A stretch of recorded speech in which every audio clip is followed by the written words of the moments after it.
Bonjour à toutes, aujourd'hui je reçois Emma Rota, traileuse passionnée et membre de la team Normale. On va parler aujourd'hui de son parcours, de sa passion pour le trail, mais aussi de son histoire très personnelle avec le Lavaredo Ultra Trail, une course qu'elle a longtemps poursuivie. Et elle a eu 3 abandons successifs, mais cette année elle a réussi enfin à la terminer et elle va nous raconter tout ça.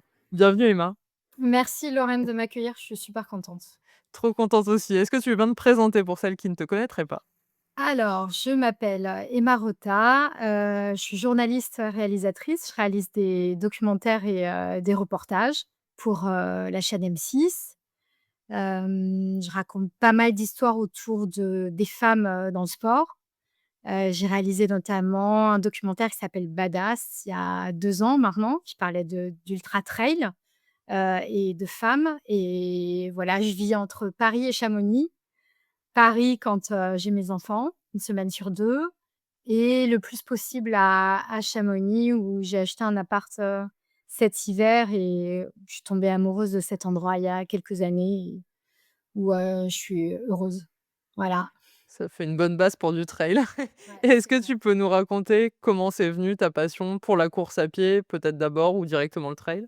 Alors je pense que déjà dans la famille, on a toujours randonné. Mon père est italien, il est né au pied des Dolomites.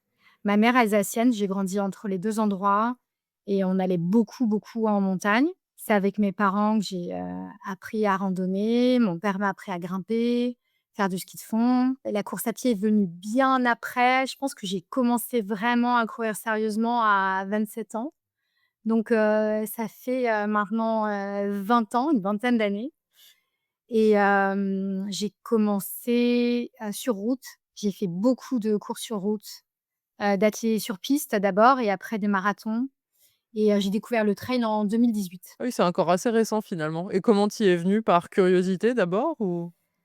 Par hasard et par une chance, incroyable. En fait, pour un documentaire, je suis partie au Mexique, dans les canyons, du Mexique, là, où il y a un peuple qui s'appelle les Raramuri, qui est décrit dans le livre Born to Run, qui est assez célèbre et en fait, je suivais un ultra qui était organisé par un Français et il emmenait des Français là-bas se mesurer aux Raramuri dans les canyons et donc on les filmait et je suis arrivée là-bas avec mes baskets de route, avec ma caméraman et l'organisateur de la course m'a vue arriver, il me dit: «Mais tu vas pas avec ça dans les canyons, en fait, je te laisse pas y aller» et c'est une autre coureuse qui m'a prêté ses baskets qui étaient 3 fois trop grandes et c'est la première fois que je faisais de la course, sur sentier, en fait, en dehors de la route. Il faisait 40 degrés. Je savais pas comment ça marchait une poche à eau. On était aux fraises totales. On a failli mourir 40 000 fois déshydratés. On savait pas ce que c'était filtrer de l'eau dans une rivière, enfin voilà, c'était une grande aventure mais quand je suis revenue, donc en vie, déjà je m'étais fait des amis et ils m'avaient donné le virus, du trail et je me suis dit: «Non mais en fait, au lieu de courir, à Paris, ça a l'air vachement plus sympa et Disons que tu as été voilà. dans le bain, avec, quelque chose de costaud directement. Ouais, ouais, c'était vraiment tout de suite la chaleur et des conditions, difficiles, mais c'était super et Et c'est quel comme est ça que j'ai renoué avec la montagne aussi, de mon enfance du coup, ça avait du sens. Ouais, forcément. Et quel est le premier trail auquel tu as participé en tant que course? L'UT4M, Chartreuse. J'en ai fait juste un sur les 4 de l'UT4M et c'était Chartreuse et c'était, incroyable. Et après j'ai enchaîné et ben, j'ai fait la chasse au poing pour, pouvoir, avoir le tirage au sort de, l'OCC. Donc j'ai fait pas mal de trail cette année-là et j'ai couru, en 2019, l'OCC et ça a été, le coup de foudre avec Chamonix, le coup de foudre avec la montagne là-bas, avec le trail, ça a été une bascule totale, dans ma vie, en fait. Ouais, c'est incroyable et du coup, ça t'a plus quitté en fait? Non, c'est devenu central, dans mon existence. Pas tant de mettre un dossard et de faire des courses, mais d'aller en montagne. Juste, d'aller en montagne, en fait, d'être en montagne. Ça me suffit. En vrai, mettre des dossards, c'est chouette parce que tu te confrontes à toi-même et puis tu peux mesurer aussi si tu as fait un bon entraînement. Donc ça, c'est toujours chouette de voir si, en fait, tu as bien travaillé. Mais ce que j'aime avant tout, en fait, c'est juste, être sur un sentier, heu, avoir un chemin devant moi et pas d'heure pour rentrer et là, je suis, la plus heureuse, en fait. Donnez-moi un chemin, je pars tout droit et j'ai rien besoin d'autre. En fait, quand je suis en montagne, j'ai rien besoin d'autre dans ma vie. Ah, tu vraiment un aspect de liberté et de connexion avec la nature peut-être? De connexion, des paysages qui sont, sublimes en montagne, de quiétude aussi, de silence. J'aime partir seule, j'aime partir la nuit, toute seule et j'aime, être, oui vraiment, dans la nature, ouais. OK, effectivement. Et tu fais partie de la team normale depuis peu. Ouais. Comment est-ce que cette collaboration est née? Parce que du coup, on te disait, enfin, tu t'es présenté, t'es pas une athlète, élite, Pas du donc tout. souvent dans les teams, on a l'habitude de voir ces athlètes-là. Comment est-ce que Ouais. du coup cette collaboration est née? Qu'est-ce qui t'a plu aussi, chez eux? Comment est-ce qu'ils t'ont trouvé? Alors c'est assez dingue, je pensais pas que ça m'arriverait dans ma vie. En vrai, comme tu l'as dit, moi je suis une coureuse, très moyenne, hein. Je suis au milieu de peloton. J'ai jamais brillé, j'ai jamais fait de Moi, j'ai podium. pas dit que t'étais très moyenne, hein. Non, si, si, moi je le dis, je suis très moyenne, mais c'est normal en même temps. Je veux dire, chacun son métier, c'est pas mon métier, c'est pas j'ai pas ces compétences-là et c'est pas grave, ça me permet quand même de profiter de la montagne. Mais, il se trouve en fait que, c'est, une copine qui s'appelle Marine, qui est pyrénéenne, qui a été une des premières ambassadrices France de Normal. On se suit sur, les réseaux sociaux et en fait, quand ils cherchaient d'autres ambassadrices femmes, elle leur a parlé de moi, ils sont allés voir mon Insta et ils m'ont contactée et au début, je me suis dit, «C'est pas possible en fait, j'ai pas assez de followers, je suis pas une influenceuse, mon niveau donc comme on l'a dit est très moyen, pourquoi ils me choisiraient moi?» Et en fait, on a beaucoup discuté et j'ai rencontré des gens, hyper simples, des passionnés de montagne et de nature et ils m'ont dit, «C'est ton rapport en fait authentique à la nature et à la montagne qui nous plaît. C'est ce qu'on recherche. Nous, on ne veut pas, des gens qui font du chiffre. On n'a pas de code de réduction à proposer. On s'en fiche de tout ça. Nous, tout ce qu'on veut, c'est des gens en fait, simples et qui kiffent, la montagne et qui portent ces valeurs-là du coup, que j'ai pu, voir chez eux puisque, au fur et à mesure on a discuté, on s'est rencontrés. Les valeurs, comptent autant que le produit chez eux. Le produit compte beaucoup puisqu'ils font des produits, responsables et à une grande durabilité. Les chaussures, c'est, 1 200 kilomètres, mais ce qui compte pour eux, c'est l'état d'esprit. C'est comment tu aimes, en fait, être en montagne et comment la course, en fait, enfin, ce que ça représente, pour toi de courir et d'être dans la nature et ben, voilà, c'est une toute petite équipe, ils sont, hyper gentils. Et tu sais, N normal, en fait, moi je savais pas, mais ça veut dire «no normal» et donc en Ah OK, fait, ça savais pas du tout. voilà, ça veut pas dire que, en fait, ça veut dire que c'est pour des gens normaux, mais qui font des choses extraordinaires. Bon, Ah Claire OK. Jornet, on est d'accord, n'est pas normal, mais Oui, c'est ça, là, c'est il y a un piège. mais mais en dehors de ça, eux, ce qu'ils visent, c'est vraiment de faire comprendre aux gens que tout le monde, peut faire des choses extraordinaires en vivant une vie simple et voilà, c'est, même leur engagement pour l'environnement, leur engagement pour les femmes aussi, ça m'a beaucoup, beaucoup touchée. Ils militent vraiment pour que, bah, des femmes, comme toi et moi, qui avons une vie, normale quoi, avec une famille, des contraintes, beaucoup, beaucoup de charge mentale, on arrive aussi à kiffer la montagne et à prendre un dossard et voilà, c'est tout ça qui m'a vraiment plu chez eux et je m'y attendais pas et je suis hyper fière. Ça a l'air effectivement de parfaitement coller entre ce que tu nous disais juste avant sur, pourquoi en fait tu pratiques le trail Ouais. et ces valeurs-là. C'est vrai que ça ne pouvait que bien matcher. Mmh, mmh mh. On va parler maintenant de, bah, du Lavaredo Ultra Trail comme je le disais en introduction. Alors tu as toute une histoire avec le Lavaredo. Tu Mmh. as participé 4 fois, tu as abandonné 3 fois, mais tu as réussi cette année. Est-ce que déjà tu peux nous expliquer ce que cette course représentait pour toi? C'est un lieu où j'allais quand j'étais petite, quand j'étais enfant, avec ma famille. J'ai compris plus tard, pas la première année, pas après mon premier abandon, mais bien après, j'y mettais une charge émotionnelle, beaucoup trop importante parce qu'en fait, quand j'étais petite, tous les ans, on partait en montagne avec mes parents et avec, mon oncle et ma tante. Mon oncle qui était mon parrain, qui était très important pour moi est, mort, il y a 2 ans maintenant. Ma tante était déjà morte de façon assez, dure et jeune, il y a quelque temps et je pense que je liais cet endroit à mon oncle et donc il y avait trop d'attentes, trop de charges émotionnelles.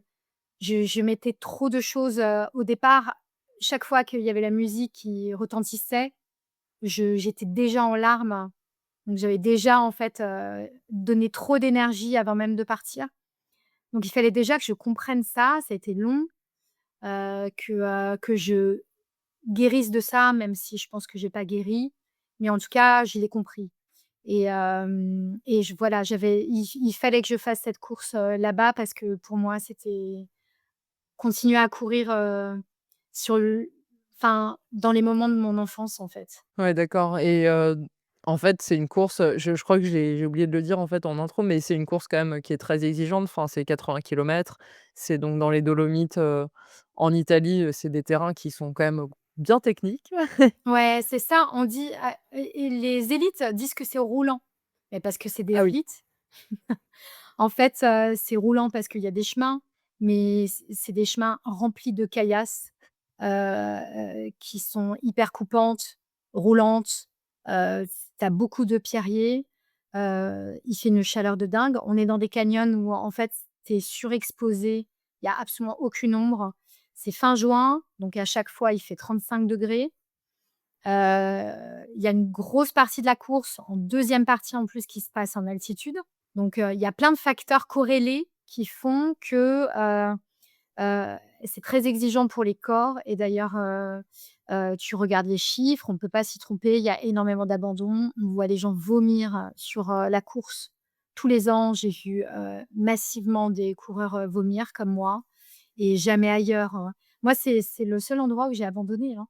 De toutes les courses que j'ai faites et j'en ai faites, pas mal et ben, j'abandonnais uniquement aux Dolomites. C'est ça qui est fascinant, en fait, avec, ton ton histoire avec ce trail parce que enfin, c'est à chaque fois celui-ci qui vraiment se dérobait et qu'est-ce qui t'a vraiment donné envie, bah, de continuer à insister comme ça? Est-ce que, il y a un moment où tu te disais pas: «Bon non, je laisse tomber» et Si, franchement, parfois j'aurais dû, heu, ça c'était, chaque fois que j'y retournais, je me disais: «Mais pourquoi en fait, tu t'infliges ça?» Je pense que, maintenant je sais que c'était, une quête, que c'était plus qu'une course, c'était une histoire en fait que, je devais boucler, c'était une énigme, que je devais résoudre et c'était, une histoire, personnelle, très importante que je devais clore. C'était plus grand que la course, en fait. ouais, c'est ça explique effectivement. Est-ce que tu peux nous raconter alors maintenant déjà ta première participation et qu'est-ce qui s'est passé? Alors 1er DNF, donc c'était sur le 80K, 80 kilomètres. Donc 80 kilomètres, c'est 4 008 de dénivelé et j'ai vomi pendant, plusieurs heures avant d'être arrêtée par, les bénévoles, qui trouvaient que j'arrivais pas à traverser un torrent et ils étaient là pour nous aider, en fait et ils m'ont dit: «Écoute, ah, pose-toi, arrête-toi» parce qu'en fait et je me suis rendu compte après que j'étais plus du tout lucide parce que ma mère m'a dit que je lui avais envoyé des SMS qui n'avaient ni queue ni tête. Donc ça, c'est la déshydratation, donc valait mieux que j'arrête. Si j'ai arrêté au 49e kilomètre du 80. Deuxième année, orgueil. Je me dis: «J'ai, loupé le 80, je vais essayer le 120». La bonne idée Logique. logique, logique. On connaît, nous les trailers, ce genre de décision qu'on prend avec les amis autour d'une bière un soir, en se disant: «Je peux le faire» et on sait combien après on le regrette, mais c'est pas grave. Donc là, sur le 120, j'ai abandonné au bout du 76e, kilomètre et là, je me suis flingué un genou dans la descente des Tréchimées sur la caillasse. C'était, vraiment, j'avais pas de problème de vomissement et le troisième l'année dernière, là, c'était le pire, c'était la pire de mes expériences, j'ai vomi 49e kilomètre au 62e kilomètre, quasi en continu, sans pouvoir boire de l'eau, sans rien donc je me suis vraiment traînée, heu c'était, super dur et j'ai juré l'année dernière à voix haute dans la montagne, au moment où je rendais mon dossard, de ne plus jamais revenir tellement j'avais souffert. Évidemment, je suis revenue, voilà. Mais j'ai bien Finalement. fait, j'ai bien fait. Et qu'est-ce qui enfin, j'ai jamais vécu la situation, j'en sais rien, mais qu'est-ce qui fait qu'on continue? Tu vois, quand on est dans ce à ce stade, genre on est en train de vomir depuis 20 kilomètres, c'est l'horreur en fait. Qu'est-ce qui, dans ta tête, vraiment à cet instant-là, fait que en fait, tu dis pas raisonnablement, parce qu'en fait, raisonnablement, on abandonne. Mais là, je sais pas, tu es quand même porté justement par cette quête et par cette histoire et tu dis que tu vraiment, c'est impossible que tu abandonnes. Enfin, qu'est-ce qui se passe, en fait? Ouais, bah, en fait, tu t'es préparé mentalement, hein. C'est la préparation mentale de la course, physiquement, moi, j'avais les jambes à chaque fois, sauf quand je m'étais fait le genou dans la descente, mais sinon, j'ai toujours eu, la force physique, en fait et j'avais aucun problème, physique, à part ces vomissements. Donc non, c'est que en fait, quand tu te mets sur une enfin, moi, en tout cas, c'est, ma façon de faire. Je suis hyper déterminée quand je décide de faire un truc pour, aller au bout et j'ai vécu ces 3 premiers abandons comme, des énormes, échecs, parce que en fait, ça contrecarrait ma détermination et que jusqu'à présent dans ma vie, je pensais que si tu mettais un effort et si tu mettais tout ce qu'il fallait dans la balance pour réussir, forcément, il y allait avoir des résultats et je me suis rendu compte en fait que ça s'appelait l'ego. Que le monde n'est pas à notre service, que, il n'est pas là pour te récompenser quand tu estimes que tu dois être récompensé, quand tu estimes que tu as mis ce qu'il fallait pour, avoir des résultats. Ça fonctionne pas comme ça la vie. La vie a son propre timing et si tu comprends pas ça, en fait, tu vis l'échec comme un échec et surtout comme une injustice. Tu te dis: «Mais on me doit ça, en fait. J'ai fait ça, on me doit ça». Mais en fait, on te doit rien. La vie, c'est pas ça et quand j'ai compris que l'échec, c'était pas une fin, mais que c'était le début d'une question et que c'était à moi de travailler sur cette question, ben, j'ai complètement switché et je pense que, c'est pour ça peut-être que je suis allée au bout cette année. C'est qu'en fait, je suis plus du tout venue dans le même état d'esprit. C'était pas: «J'ai bossé, c'est un dû, il faut que j'aille au bout et je vais m'obstiner jusqu'à ce que j'aille au bout». C'était, «Je pense que c'est mon année, si la montagne, l'accepte, j'irai au bout». Voilà. C'est intéressant d'avoir compris ça. Donc ça, en fait, tu l'as compris au bout de la troisième année? Enfin, Ouais. après du coup le et Dans qu'est-ce l'année de prépa, entre le troisième échec et la 4e, tentative, parce que je pense aussi que, je me suis laissée un peu plus tranquille. J'étais moins tu sais, quand on dit toujours, «Si on veut, on peut», «No pain, no gain», toutes ces conneries-là où, en fait, qui te culpabilisent parce que tu te dis: «Si j'ai pas de résultat, c'est qu'en fait, j'ai pas fait assez, je suis pas assez bonne, je suis nulle, je devrais pas être là» et en fait, c'est pas comme ça. En fait, les choses, parfois mettent du temps. Les courbes, de progression se cassent parfois. On a l'impression de reculer, mais c'est après pour mieux progresser et il faut accepter, en fait, ce temps-là et comme je te disais, je pense que quand tu l'acceptes pas, c'est de l'ego et l'ego pour moi, c'est l'ennemi de la progression et de la compréhension de soi. Ça, c'est vraiment une belle leçon de vie, parce que là, on parle de sport, mais ça s'applique vraiment à tout, en fait. Donc Ouais, d'avoir ça compris s'applique. ça, enfin, au final, c'est génial, quoi. Tu te dis: Mmh. «Bon, c'est 3 «échecs» entre guillemets», mais en fait, enfin, juste tout ce que tu as appris, c'est En ta fait en bénéfique, fait, quoi. tu vois, de façon si tu mets une loupe, tu vois 3 échecs et moi maintenant sur 4 ans, je vois en fait, bah, que j'ai changé, que j'ai appris sur moi et que, ces 4 ans en fait m'ont permis de passer à un nouveau palier et que, je l'aurais sans doute pas du tout compris si, je m'étais pas cassé les dents 3 fois en fait. Ouais, c'est sûr et ça donne une toute autre perspective aussi au fait de faire de l'ultra. C'est pas juste, bon, bah, je cours dans un Ça. trail, c'est plus que ça, quoi. Mmh.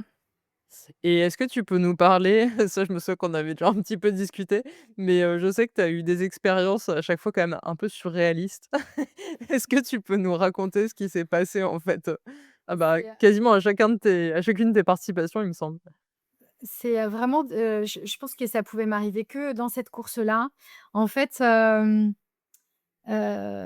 sur la troisième participation, donc l'année dernière, quand je suis arrivée au refuge, Aveiro, c'est à peu près le 60e kilomètre de la course. Je vomissais déjà depuis plusieurs heures. J'avais perdu beaucoup, beaucoup de lucidité. Je m'étais traînée là-haut. C'est une montée qui dure, 450 mètres, qui est quand même déjà tu as déjà beaucoup de dénivelé derrière toi. Il fait nuit. Hem, c'est le plus haut point de la course. Je suis arrivée là-haut, en fait, vraiment dans un sale état. Et je me suis posée sur les bancs, extérieurs, dans la nuit noire et en fait, j'ai mis la tête entre les mains et je me suis dit: «Je reste là» et je savais pas pour combien de temps, mais j'étais pas bien et une femme est venue me chercher et m'a dit: «Mais qu'est-ce qui se passe? Qu'est-ce que vous avez? Rentrez et tout» et je lui explique que ça fait des heures que je vomis, je dis: «Il faut absolument que je finisse cette course. S'il vous plaît, il faut que je finisse cette course». Elle me dit: «Bah, je peux vous faire des piqûres d'anti-vomitifs» et donc et ben, je me dessape devant tout le bar. Elle me fait une piqûre dans les fesses, en me disant: «Dans une demi heure, ça fait effet. Jusque-là, attendez un peu ici et tout». Donc j'ai attendu un quart d'heure et puis après, ben, il fallait que j'y aille et je suis repartie et 20 minutes plus tard, je revomissais, toutes mes tripes, enfin voilà, je vomissais de la bile, hein, depuis longtemps, mais je veux dire, je pouvais plus avancer et j'ai abandonné au ravito suivant et au ravito suivant, je vais à l'infirmerie, je leur dis: «Vous avez rien à me filer? Je vais être obligée d'abandonner, pourtant je viens de prendre une piqûre d'anti-vomitif, je comprends pas» et là, ils me disent: «Mais comment ça? Qui?» Dit: «Ben, la dame là-haut au refuge Aveiro». Ils me disent: «Il y a pas de dame, il y a pas de piqûre anti-vomitif sur la course, c'est interdit de toute façon» et là, c'était vertigineux parce que tout à coup, je me suis dit: «Mais qu'est-ce qui s'est passé en fait dans ma tête? Est-ce que j'ai vécu ce que j'ai vécu?» et de retour à Paris, j'en parle à mes amis et ils me disent: «En fait, tu as halluciné» et donc cette année, outre le fait de vouloir refaire le Lavaredo, une des quêtes dans la quête, c'était de retrouver cette femme là-haut pour savoir si elle existait réellement et si elle m'avait réellement fait une piqûre, dans les fesses. Voilà. Et alors? Suspense. J'ai pas halluciné et heureusement parce que sinon je me serais dit quand même que mon cerveau avait beaucoup, beaucoup d'imagination. Je suis arrivée au refuge Aveiro, j'avais vomi, 2 fois, mais pas autant que l'année dernière, donc j'étais encore quand même lucide. J'ai franchi la porte avec, la nette intention de retrouver cette femme. J'avais un peu de temps devant moi, donc voilà et je l'ai vue arriver, je l'ai reconnue direct et je lui ai dit: «C'est vous qui m'avez fait une piqûre dans les fesses l'année dernière». Elle m'a regardée, elle a rigolé, elle m'a dit: «Peut-être». Je lui ai dit: «S'il vous plaît», je sors mon téléphone, je lui ai dit: «Il faut absolument que je prenne une photo de vous parce que mes amis pensent que vous n'existez pas et il faut que je leur prouve» et là, en fait, elle s'est cassée. J'ai compris qu'elle avait été certainement, réprimandée par, l'organisation de la course parce qu'elle n'avait pas le droit de faire ça et sa collègue est arrivée et elle m'a fait un clin d'œil et elle m'a dit: «Je me souviens très bien de vous, les fesses nues là au milieu de la pièce l'année dernière». C'est incroyable cette histoire. Mais cette dame, ça c'est fou, c'est une bénévole? C'est un médecin? Non, c'est la gardienne du refuge. Donc ce refuge est un ravito, mais elle, elle dépend pas du ravito. Elle fait refuge, en fait, elle accueille des gens, donc elle dépend pas de la course. Mais elle a des piqûres, anti-vomitifs pour les gens qui ont le mal de l'altitude, j'imagine, dans son refuge, des gens qu'elle accueille. Elle fait OK, pas partie donc de l'organisation de la course, mais elle est là dans les locaux ouais, et ce forcément. qu'il Puis là, ce qu'il faut elle s'est dit: «Bon, je vais essayer de l'aider» et puis Mais oui, ça partait d'un bon sentiment et ce qu'il faut savoir sur cette course qui est absolument géniale, je milite pour, que tous les ultras soient comme ça, c'est qu'en fait, dans le règlement, on te dit que tu peux emmener de l'argent et que tu as le droit de te ravitailler dans les refuges que tu croises. Il y a énormément de refuges dans les Dolomites. C'est une route hy hyper touristique qu'on emprunte et du coup, tu as le droit d'aller prendre un jus de fruits, une bière, un coca, dans les refuges que tu croises en dehors des ravitaux et donc dans ce refuge-là, j'ai pris, une bière, sans alcool avant de repartir. Trop drôle. Meilleur ravito. J'ai découvert je pense que je vais inventer un nouveau protocole, de diététique d'ultra à base de bière, Sans alcool quand même. sans alcool. Alors si, parce qu'en fait, j'ai goûté une demi-bière alcoolisée au 45e kilomètre et ça m'a fait, le plus grand bien. Bon, on va pas commencer à conseiller ça, Non. mais si ça t'a fait du bien sur le coup, tant mieux.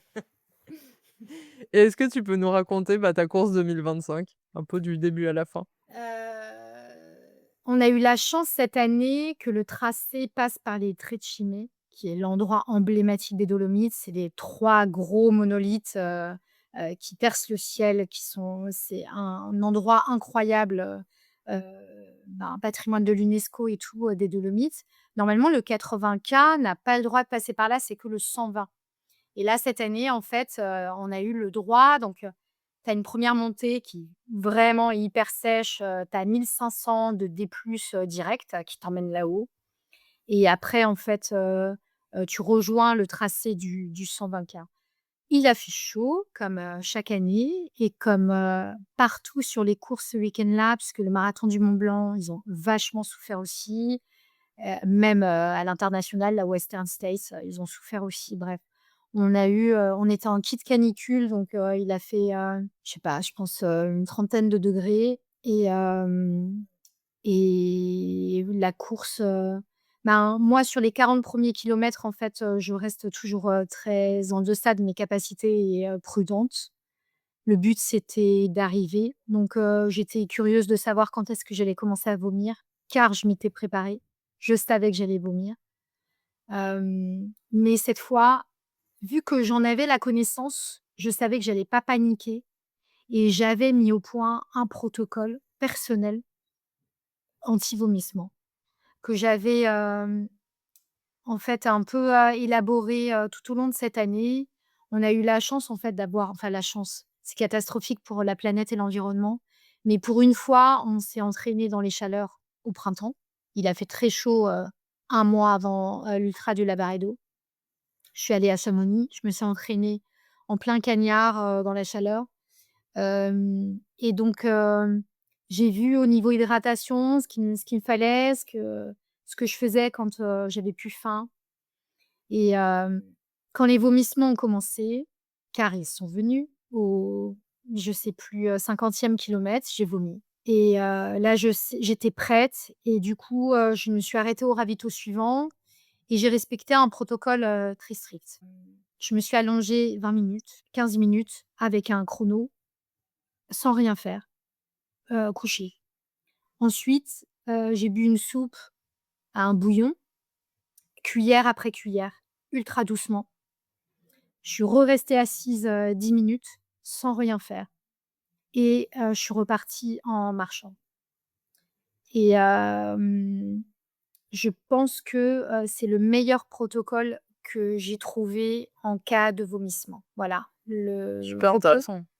ouais, le repos allongé, rien prendre, puis, le bouillon à la cuillère, mais hyper, hyper doucement et en fait, j'ai chopé ce protocole parce que l'année dernière, mon fils a eu une gastro, avec des complications assez graves et on a fini à l'hôpital et j'ai vu, en fait, ce qu'il faisait pour qu'il arrête de vomir et qu'il arrive à se réhydrater et à réingérer, un peu de calories.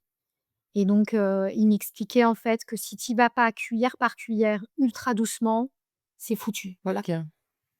Et c'est la chaleur, en fait, qui te provoque ces vomissements ou est-ce que tu es sujette à ça, en dehors de périodes de grosse chaleur? Alors, pareil, hein, j'ai essayé de trouver cette année, mais pourquoi ça m'arrivait. Je suis largement pas la seule, à qui ça arrive. Non, C'est ce qu'on bien appelle sûr. l'acidose lactique.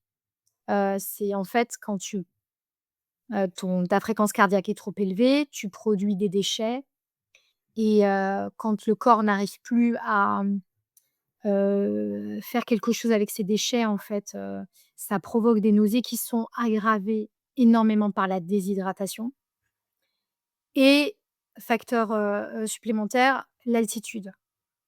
Ah oui, donc Tu là, mets tu ces as le 3 comble, quoi. trucs, voilà, dans le panier et tu as une catastrophe, potentielle et le problème sur des courses comme ça, sur des ultras comme ça, quand il fait ultra, ultra chaud, tu as beau boire, en fait, tu te déshydrates. Tu pourrais boire tout ce que tu voudrais, tu es quand même en situation de déshydratation. Donc fréquence cardiaque élevée plus déshydratation égale, vomiteux.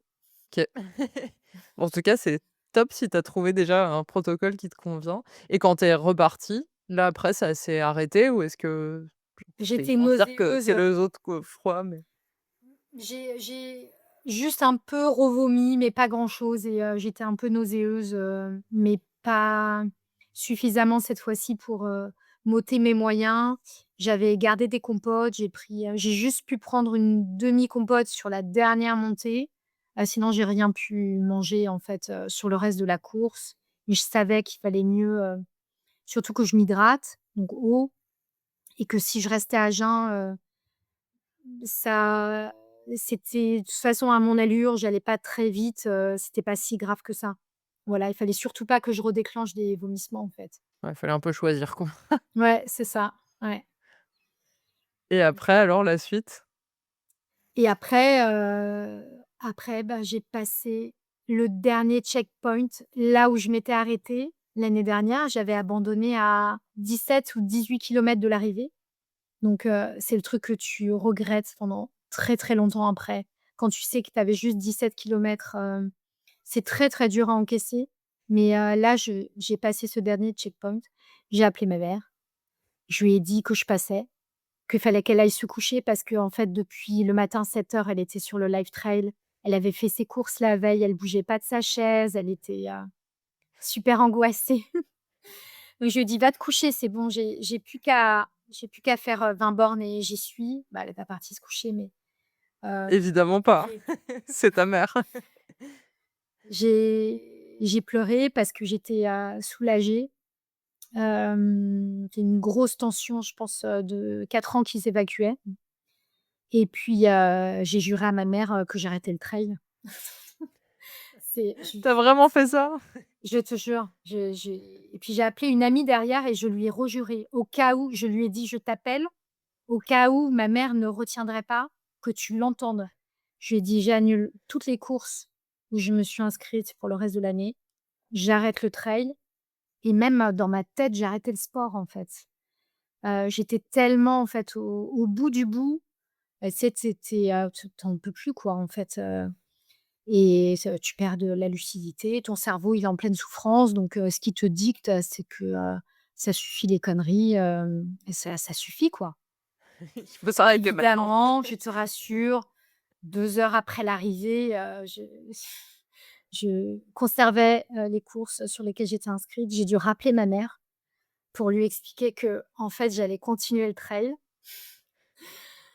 Elle s'en doutait, elle était pas ravie, elle est pas ravie, ravie, heu, mais heu, mais voilà, j'arrête pas, en fait. Ouais, je pense qu'elle a dû quand même te connaissant, se dire: «Bon, Ouais, il y a peut-être 1 de chance que ce soit vrai». c'est ça. Et qu'est-ce que ça a représenté, tu vois, au moment de passer, enfin, ta dernière descente et au moment où tu passes la ligne d'arrivée? Les émotions devaient être dingues. Est-ce que tu réalises à ce moment-là que tu as achevé cette quête? Ou est-ce que même tu réalises pas encore trop? Non, c'est, pas sur le moment, en fait, c'était un trop plein, c'était trop. Je sais que je suis arrivée, pleine balle, sur, la rue piétonne, qui aboutit, en fait, à cette finish line.